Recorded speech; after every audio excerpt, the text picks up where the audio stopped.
Bună ziua, sunt agent de poliție Ogurlu Chemalia, purtătorul de cuvânt al Inspectoratului de Poliție Județean Vaslui.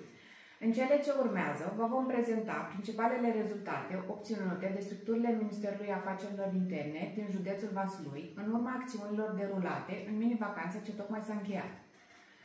În perioada 18-21 aprilie 2025, peste 500 de polițiști din județul Vaslui au fost prezenți la datorie pentru ca mini-vacanța ocazionată de sărbătoarea Învierii Domnului să se desfășoare în condiții de siguranță. Pe parcursul celor 4 zile, polițiștii au fost sesizați de 210 ori prin apelul 112 și au intervenit de peste 226 de ori, fiind prinși în flagrant delict 22 de autori de infracțiuni. În perioada de referință, polițiștii Inspectoratului de Poliție Județean Vaslui au organizat peste 30 de acțiuni punctuale de prevenire și de asigurare a măsurilor de ordine și siguranță publică pe raza județului Vaslui, în contextul mini-vacanței, în urma cărora au aplicat 663 de sancțiuni contravenționale, în valoare totală de 560.500 de lei. Polițiștii rutieri au acționat pe căile de acces spre lăcașurile de cult și zonele de agrement, în punctele cu risc ridicat de accidente și la orele cu trafic intens pentru combaterea excesului de viteză, prevenirea accidentelor și blocajelor rutiere, dirijarea, fluidizarea și controlul circulației pe principalele căi de comunicație spre și dinspre destinații turistice. Totodată, pentru abaterile constatate la regimul rutier, au fost reținute 76 de permise de conducere, dintre care 46 pentru depășirea vitezei legale și au fost retrase 42 de certificate de matriculare. De asemenea, au fost constatate 31 de infracțiuni la regimul rutier. Polițiștii Inspectoratului de Poliție Județean Vaslui vor continua să acționeze permanent pentru prevenirea și combaterea oricăror fapte antisociale și sunt pregătiți să intervină în orice moment pentru siguranța cetățenilor. Bună ziua, sunt sublocotenent Tulbure Franconelu, reprezentantul Jandarmeriei Vaslui.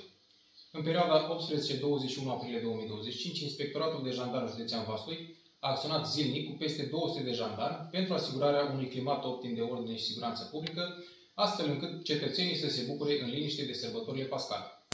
Pe timpul misiunilor executate nu au fost înregistrate evenimente de o gravitate majoră, însă jandarmii au intervenit pentru sancționarea unor abateri de la normele legale. Astfel, efectivele unității au fost solicitate să intervină în 16 situații, ca urmare a apelurilor prin 112 sau sesizare directă la dispeceratul unității. În urma acestor intervenții au fost aplicate 65 de sancțiuni contravenționale, dintre care 20 de avertismente și 45 de amenzi, în valoare totală de 19.350 de lei.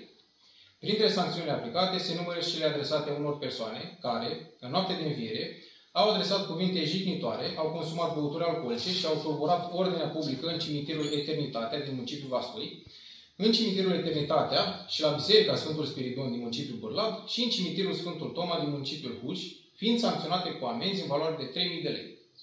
Totodată, în cooperare cu structurile de poliție, au fost constatate 4 infracțiuni. Inspectoratul de Jandarmi Județean Vaslui mulțumește cetățenilor care au ales să participe într-un mod responsabil la manifestările religioase și publice din această perioadă.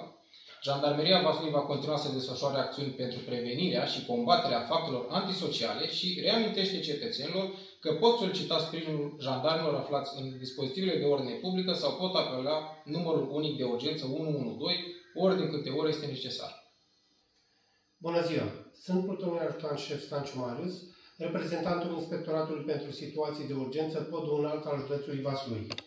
În perioada 18-21 aprilie 2025, pompierii militari vasluieni au avut 124 de misiuni și acțiuni operative, 84 dintre acestea fiind intervenții în situații de urgență. Cele mai multe dintre intervenții, și anume 67, au fost misiuni de asigurare a asistenței medicale și acordare a primului ajutor calificat.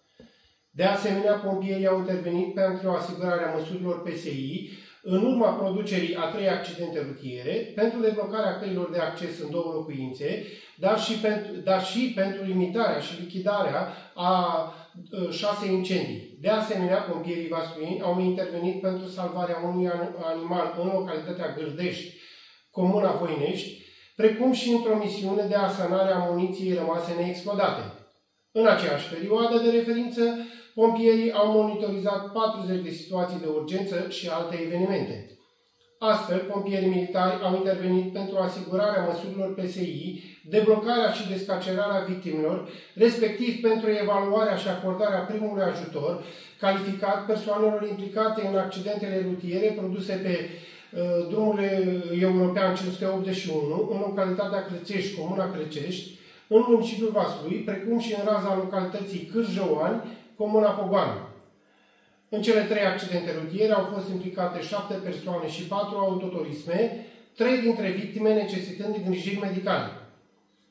Secția de pompieri ruși a intervenit în orașul Dintrevii pentru limitarea și lichidarea unui incendiu izbucnit la vegetația uscată din cimitirul Sfântul Toma, iar mai apoi pentru stingerea unui foc izbucnit în bucătăria unui apartament, în niciunul dintre cazuri nefiind înregistrate victime. Pompierii militari din cadrul detașamentului Vaslui au intervenit pentru limitarea și lichidarea a 4 incendii în localitățile Știoborăni, Ferești, Vaslui și Pușcaș, 2 dintre sinistre izbucnind în locuințe, alte 2 incendii mistuind tot atâtea autovehicule. Cea mai complexă dintre intervenții a fost cea înregistrată în data de 21 aprilie 2025, pompierii militari intervenit pentru lichidarea unui incendiu care a cuprins o casă din satul Pușcaș, comuna Pușcaș. După efectuarea recunoașterii și pătrunderea în locuință, într-una dintre camere a fost găsit trupul carbonizat al unui bărbat în vârstă de 45 de ani. Cauza probabilă de izbucnire a incendiului a fost fumatul în timpul somnului.